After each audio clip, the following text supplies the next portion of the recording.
Vamos a cambiar completamente de tema. Por primera vez desde el año 2009, el índice de valoración del rol del docente alcanzó los 80 puntos, llegando a su máximo histórico. Esto de acuerdo al índice del Elige Educar 2021, que concluye además que el 84% de los encuestados declaró que los profesores realizan un aporte a la sociedad mayor que el de cualquier otra profesión. Para profundizar en el tema nos acompaña Constanza Gómez, directora de investigación del Elige Educar. Constanza, bienvenida a Canal 24 Horas, ¿cómo te va? Hola, bien, muchas gracias por el espacio.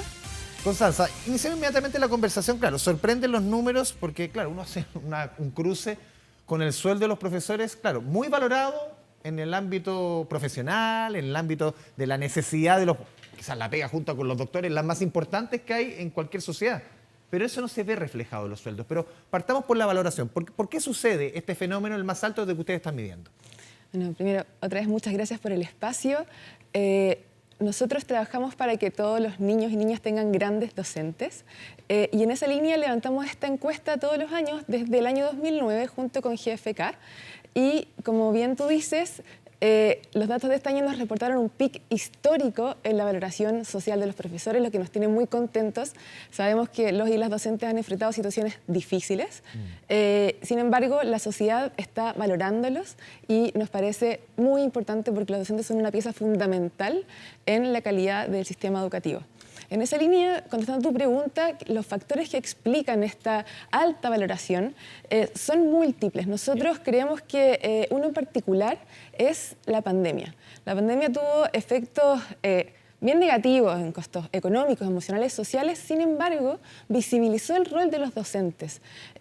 Padres, madres, cuidadores, cuidadoras, tuvieron que estar activamente presentes en la educación de sus hijos por al menos 2 años. Y esto hizo que se visibilizara mejor en lo que hace un docente todos los días en el aula. O sea, el intentar, perdón Constanza, el intentar, por eso digo uno intenta, muchas veces nosotros como papás en las casas, era reemplazar a los profesores, intentar, porque al final, claro, los niños estaban en clase Zoom, pero al final uno tenía que estar en la casa reforzando muchos elementos y ahí uno, los papás, mamás responsables, adultos responsables, valoraban la pega del profesor, lo que significa al final la labor docente, ¿no? Exactamente, sí. Más que un reemplazo, porque el docente... Pues decía, el reemplazo en el sentido figurado, porque claro. no tengo otro objetivo a mano, pero no es un reemplazo técnicamente. Claro, porque además los y las docentes estaban activamente también adaptándose a una nueva modalidad de educación virtual. Y costó. Y claro, sí, nosotros levantamos información también durante la pandemia y vimos que había una gran sobrecarga por parte de los docentes en este periodo por la rápida adaptación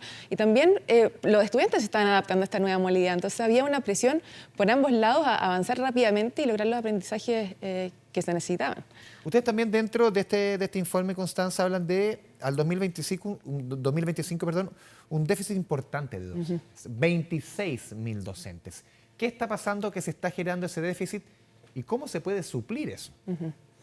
Bueno, ese estudio lo realizamos el año 2020 y efectivamente vislumbramos un déficit posible de 26.000 docentes al año 2025. Esto tiene varias razones. Por una parte, hay una baja en la matrícula en carreras de pedagogía que se viene viendo ya hace unos años. Pese a los incentivos que se han anunciado muchas veces en diferentes administraciones y gobiernos de todos los colores políticos, siempre se han lanzado diferentes incentivos para que o mejores puntajes lleguen a estudiar pedagogía o mayor, dependiendo del foco, más alumnos, alumnas lleguen a estudiar pedagogía. ¿No ha resultado? No, sí, en el Elige Educar valoramos mucho todas esas iniciativas. La Política Nacional Docente, por ejemplo, también llega a mejorar los programas de pedagogía. Ahora las universidades y los programas tienen que estar acreditados para poder impartir la carrera. Creemos que eso es un avance importante. La necesidad mayor, quizás, ¿no? Claro, y también hay un desafío en la información. La información que reciben las diferentes generaciones. Hemos hecho encuestas también en la generación Z, esta generación más joven que está entrando a la universidad en este momento, y nos hemos dado cuenta que muchas veces no están informados sobre la ley carrera docente. Entonces creemos que también es muy importante ahí trabajar en la comunicación de las medidas de esta carrera, porque por más que tiene desafíos, también tiene muchas cosas buenas. Y muchas veces esas cosas buenas no están llegando a las generaciones que están tomando la decisión para elegir su carrera. ¿Qué tipo de información, por ejemplo, nos llega? Uno se imagina, claro, siempre son muchos prejuicios. No, más que prejuicios, esto es cierto, los profesores están mal pagados en nuestro país y era parte de la conversación al inicio. También muchos se llevan mucha pega para la casa. Lo vimos durante la pandemia y también es cosa del día a día. profesores prácticamente 24/7. ¿Cuáles son esos prejuicios que quizás están instalados que hacen que para los jóvenes hoy día, esa generación Z, sea poco atractivo la pedagogía? Sí, entiendo. Todos los cambios del sistema educativo son lentos. Se van viendo los efectos a lo largo de los años. Sin embargo, en la ley carrera docente hemos visto efectos significativos, por ejemplo, en el nivel de remuneraciones de los docentes. Hace un par de años ya vimos que al menos el 80% de los docentes de establecimientos municipales habían percibido un aumento en su salario a partir de esta nueva ley carrera docente. Por ejemplo, también hay un aumento de la proporción de horas no lectivas respecto a las horas lectivas.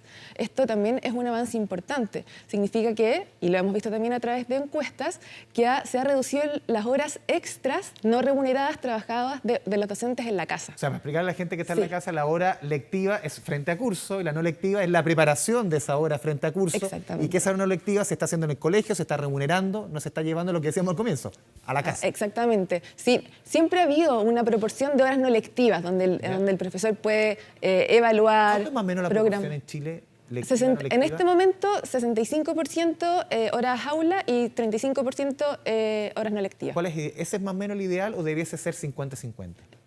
Hay evidencia variada. Para todo tipo. Claro. Podemos comparar con Suecia, con Nueva Zelanda. Exactamente, sí. La política nacional docente lo que incorpora es un aumento a una proporción de 60-40, pero esto está amarrado con algunos indicadores económicos, como que crezcamos a cierto nivel de Producto Interno Bruto, etc. Pero, como te decía, dado ya el cambio que ha habido, se ha visto una mejora importante en las horas extras no remuneradas trabajadas en la Constanza, casa. en este mismo estudio hay varios elementos que también preocupan. No solamente yo te conversaba al principio el tema de los sueldos, las horas lectivas no lectivas, como tú nos cuentas, que se ha ido, esos dos elementos a través de la carrera docente se han ido mejorando. El 34% de los profesores tienen estabilidad laboral, otro tema muy importante. Un 18% tiene buenas remuneraciones. O sea, en el fondo sigue, aunque se ha mejorado, estamos lejos. Pero el tema de la estabilidad laboral, si nos puedes entrar más en detalle de ese punto. Sí, solamente una aclaración, que esto es la percepción de la ciudadanía. Ya, perfecto. Entonces, claro, el 34% cree que los docentes tienen estabilidad laboral. ¿Es así? Mira, es importante en un colegio, no sé, un profesor que se mantenga, que haya una suerte, que los alumnos vayan conociendo a sus profesores y se mantengan por varias generaciones, ¿no? Exactamente. En general, en Chile tenemos nivel de retención altos respecto a otros países. Sin embargo, a partir del año 2019-2020, la época de la pandemia, la retención aumentó al doble. Es decir, los docentes se están moviendo menos de un establecimiento a otro. Por supuesto, esto se puede explicar por una incertidumbre económica, social o una pandemia. Por supuesto que uno prefiere reducir el nivel de incertidumbre y mantenerse en el trabajo donde está en un principio. Sí, llama la atención esa percepción de los encuestados respecto a lo que es la realidad, ¿o no? Llama la atención, creemos que como te decía, con la ley carrera docente hay un desafío en informar, en comunicar. Y creo que también la pandemia nos dio la oportunidad de al menos visibilizar el rol de los docentes que hacían en el aula, un poco a puertas adentro. Ahora se abrió el aula a la casa y al menos comenzamos a conocer el rol de los profesores más de cerca. Sí. Constanza, ¿qué tan importante también es que ojalá la pandemia pase lo antes posible? Y que estos buenos números respecto a la imagen de los profesores, profesoras, de la labor docente y también los educadores, las educadoras de párvulo, educadores de párvulo, se mantengan. Digo los educadores de párvulo porque es tan importante la labor preescolar, que es fundamental. Pero para que esto se mantenga, sea más allá de una sensación, podríamos decir incluso emocional después de la pandemia, que esto se mantenga en el tiempo, ¿qué es importante para que estos números sigan creciendo? Sí, nosotros creemos que esta valoración vino para quedarse. O sea, el hecho de ya conocer el rol de los profesores y profesoras, educadores y educadoras desde otra perspectiva, entonces eso no se va a borrar de nuestra mente. Fue una experiencia que nos marcó a todos, estudiantes, docentes, familias, cuidadores, cuidadoras. Entonces, creemos que ya hay una oportunidad. Sin embargo, tenemos que seguir trabajando para mantener esa valoración social, ojalá aumentarla. Y en eso, por ejemplo, la ley carrera docente y su implementación va a ayudar a mejorar las condiciones de ejercicio. Por otra parte, un trabajo conjunto con universidades, con el mismo gobierno para mejorar la matrícula en pedagogía también va a aportar sin duda también a mejorar la valoración social y muchas otras cosas que, por supuesto, tiene que ser un trabajo conjunto entre actores claves. Constanza Gómez, directora de investigación del IGEDUCAR, te agradecemos este espacio con Canal 24 Horas. Muchas gracias a ti. Buenas tardes. Buenas tardes.